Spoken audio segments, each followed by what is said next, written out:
Hi! అందరెలా ఉన్నారు? అందరూ బాగున్నారా? ఏంటి నేను పూజ చేస్తున్నాను, ఎక్కడికెళ్తున్నాము అని అనుకుంటున్నారా? సో, దాని గురించి అనేది తెలియాలి అంటే మీరు ఈ వీడియో చూడాలి. సో, మేమైతే ఇప్పుడు ఒక ప్లేస్‌కి స్టార్ట్ అవుతున్నాము.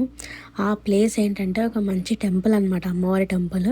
సో, ఆ టెంపుల్ నేమ్ అయితే నేను రివీల్ చేయాలి అనుకోవట్లేదు. ఎందుకంటే దాని గురించి మీకు హిస్టరీ చెప్పాలి అనుకుంటున్నాను. సో, అందుకే అనమాట. సో, మేమైతే ఎందుకెళ్ళామంటే అక్కడ ఆషాఢంలో ఒడిబియ్యం ఇవ్వడం అనేది ఒక రెగ్యులర్‌గా ఒక ఆనవాయితీలాగా ఉందనమాట. చాలామంది జనాలొస్తారు అక్కడికి. ఎప్పుడు కుంకుమార్చనలు జరుగుతూనే ఉంటాయి. అలాగే రూ. 1 తీసుకోకుండా ప్రతి పూజ చేస్తారక్కడ. అమ్మవారైతే కన్నులు నిండుగా ఉంటారు చూడ్డానికి.